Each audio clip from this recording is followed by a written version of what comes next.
এই চাঁদাবাজ মুক্ত রাজনীতিকে যদি অপরাজনীতিকে পরিষ্কার পরিচ্ছন্ন করতে হয়, পীর সাহেব চরমনায়ের বিকল্প আর কেউ নয়।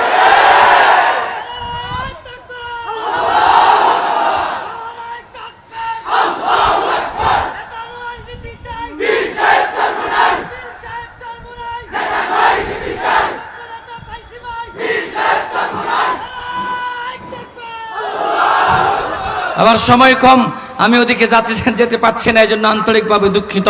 তবে একটা কথা স্পষ্ট আর ক্লিয়ার পরিষ্কার জানাইয়া দিতে চাই, নতুন জুলাই আগস্টে বিপ্লব হয়েছে, নতুন করে বাংলাদেশ স্বাধীন হয়েছে কোন চাঁদাবাজ আর লুটেরাদের হাতে তুলে দেওয়ার জন্য নয়।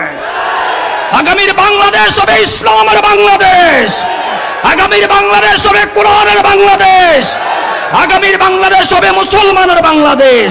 কমলনগর রক্ষীপুরের বড় সৌভাগ্য, আমরা আমিরুল মুমিনিনের একজন জিন্দা প্রতিচ্ছবি আল্লামা খালেদ সাইফুল্লাহকে দেখেছি। যখন কথা ঠিক কি না, এমন একজন চেয়ারম্যান, উপজেলা চেয়ারম্যান যদি প্রত্যেকটা ইউনিয়নের প্রত্যেকটা উপজেলায় বসতে পারে, বাতিলকে, সন্ত্রাসদারীকে, দুর্নীতিবাজদারীকে চোখ রাঙিয়ে কথা বলতে পারে, যখন কথা ঠিক কি না।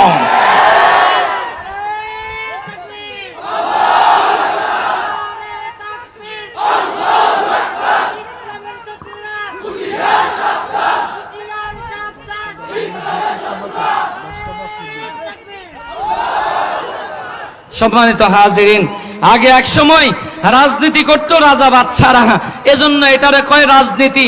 এখন রাজনীতি করে চোর, সামসা, সন্ত্রাস, দুর্নীতিবাজ, চাঁদাবাজরা। এজন্য এখন আর রাজনীতি নাই, রাজনীতি হয়ে গেছে চাঁদাবাজ নীতি। যখন ঠিক কি না, এই বাংলাদেশে নাস্তিক আর বেঈমানদের ঠাঁই নাই, হবে না, হবে না, হবে না। আমরা যেটা ভেবেছিলাম জুলাই অভ্যুত্থানে নতুন স্বাধীনতা এসেছে, আমরা মনে হয় মুক্ত হয়েছি, কিন্তু না, আমরা ফ্যাসিজম থেকে মুক্ত হতে পারি নাই। আমরা মনে করেছি তত্ত্বাবধায়ক সরকার এসেছেন, উনি মোটামুটি এদেশের মানুষের মেনটেন চিন্তা করে চালানোর চেষ্টা করবেন, কিন্তু না, আমরা দেখেছি নারী কমিশন নামে একটা আস্ত বেঈমান কমিশন দিয়া এদেশের নারীদেরকে আবারও রাস্তায় নামাতে চায়। এটা এদেশের বাংলাদেশের মুসলমান কখনো মানবে? আল্লাহ আমাদেরকে কবুল করেন, বলেন আমিন। সম্মানিত হাজিরিন, বলতেছিলাম সম্পর্ক করতে হবে কার সাথে? তিনি কে? আরো জোরে কোন তিনি কে?